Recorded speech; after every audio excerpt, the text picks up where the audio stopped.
A bênção, mãe. A bênção, pai. Eu me lembro de quando eu era novo que eu cheguei a pedir bênção mais para os meus avós. Não me lembro, não tenho a lembrança de pedir a bênção para os meus pais. Posso até ter pedido, mas muito provavelmente não. Mas eu me lembro muito nitidamente, bem criança, eu pedindo bênção para os meus avós. Depois eu fui crescendo, isso acabou caindo no esquecimento e nunca mais eu pedi a bênção para os meus avós. Depois que eu me tornei pai, é inevitável sempre voltar no passado, analisar tudo o que aconteceu, como foi a minha infância, como os meus pais me educaram, como era a infância na época. É inevitável, e eu trago isso para os dias de hoje e projeto tudo isso para o futuro. Vou explicar.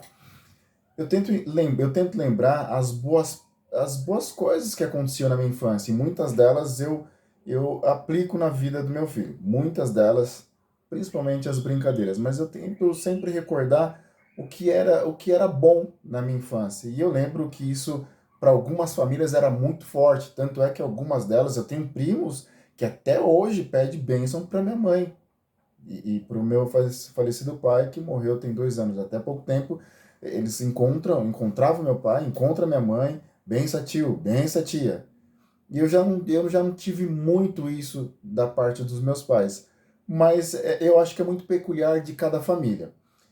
Isso é algo bom, isso é algo saudável, extremamente salutar para o crescimento do indivíduo, do filho, e principalmente na sua formação como homem, como mulher, como cidadão de bem.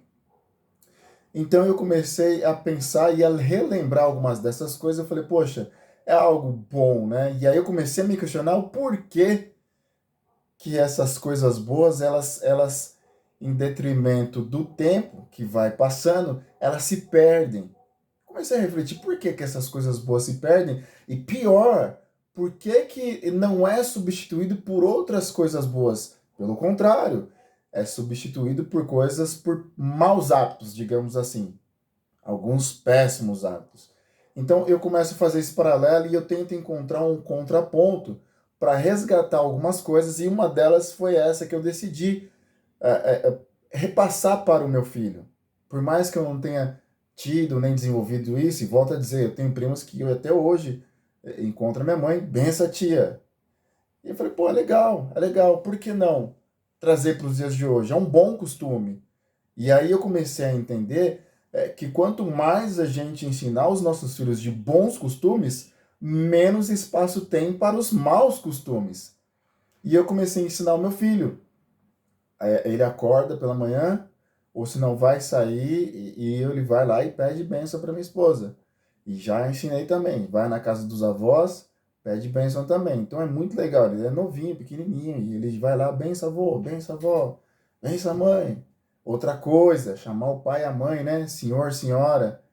Comigo eu não me importo muito, mas o importante é ele criar esse hábito que eu vejo assim. Eu olho para minha mãe, poxa, minha mãe é minha heroína, né? Sabe o tamanho assim da admiração que eu tenho pela minha mãe, pelo meu pai também, né? Então eu comecei a ensinar o meu filho, além dele pedir a bênção para a mãe e para os avós, chamar a mãe de senhora. E hoje esse dia foi bem legal, né? Que ele falou assim, num áudio no WhatsApp, ela já tinha saído para trabalhar. Mamãe, bênção, né? Bênção. Aonde a senhora foi? E aí eu mandei o áudio para ela, ela ouviu e ela fica feliz por isso, né? Qual é a mãe que não ficaria? Qual o pai que não ficaria? Então eu tô ensinando ele já desde pequeno a bênção e chamar a minha esposa de senhora. Qual que é, por que que isso vale a pena fazer? Primeiro, para determinar, estipular a hierarquia. Senhor, senhora, tá ligado a sinal de respeito e reverência. A partir do momento que ele passa a chamar você, pai, você, mãe, de senhor e senhora, fica muito mais fácil ele desenvolver um relacionamento com Deus, que também é chamado de pai e que também é chamado de senhor. Olha só como facilita esse relacionamento com Deus. Primeiro ponto positivo. Imagina, o filho vai crescendo e esse hábito de senhor e senhora é muito mais fácil no relacionamento com Deus. Muito mais fácil. E outros pontos positivos. Criar esse hábito bom. Um hábito bom. Poxa vida, a gente a família como um todo, ela está absorvendo muitos hábitos destrutíveis, nocivos para o relacionamento interpessoal com o professor, com o colega, para o relacionamento familiar, para com o pai e para o relacionamento com Deus. Ou não tem filho que, ou coroa, ou véia, ou velho. Aí imagina, como é que vai ser essa relação dele com Deus? Se ele não aprendeu a se posicionar, né? Como uma pessoa que presta reverência, que respeita. Enfim, eu estou trazendo esses bons hábitos para que ele cresça, tendo em vista todo o contexto, né, em volta, que orbita a juventude de hoje, que só leva para, aspas, né, o mau caminho, que tem péssimos hábitos.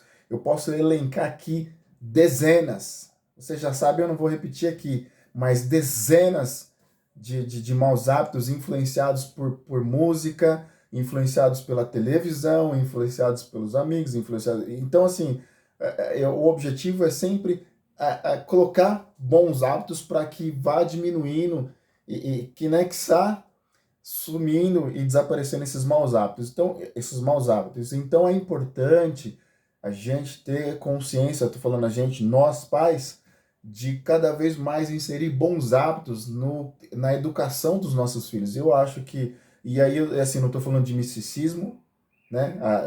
Pode ser que alguém entenda que tem alguma coisa relacionada à religião. Não, até porque isso não tem na Bíblia. Eu estou falando de bons hábitos e maus hábitos. Tem isso na Bíblia? Reitero aqui, não tem.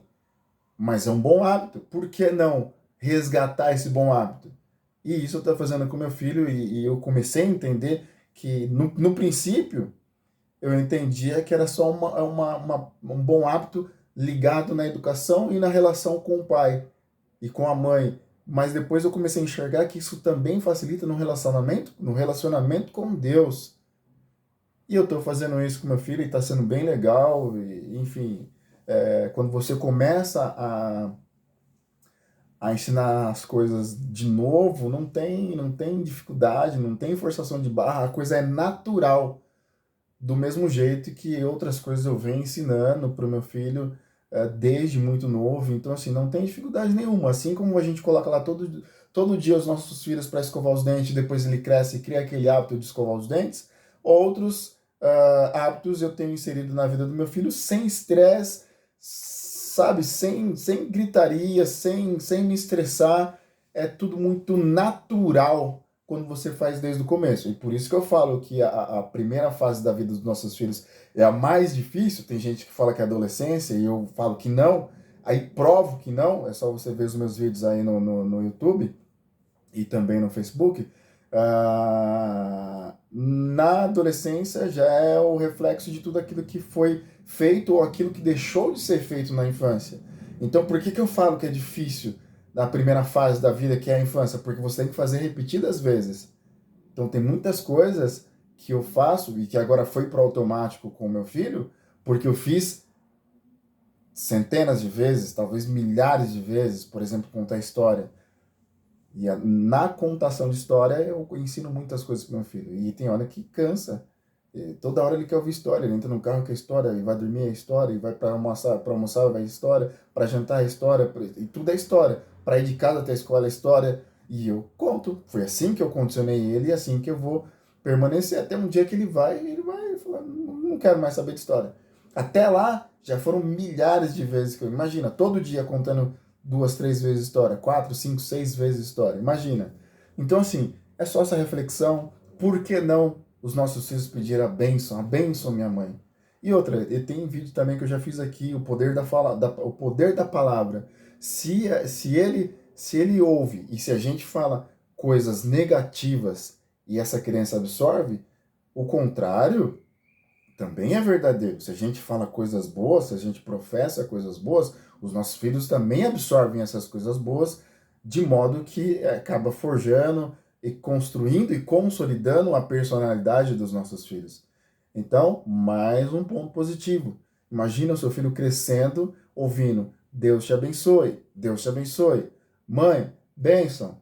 É bênção, né? A gente encurta, né, a palavra a benção, benção, benção.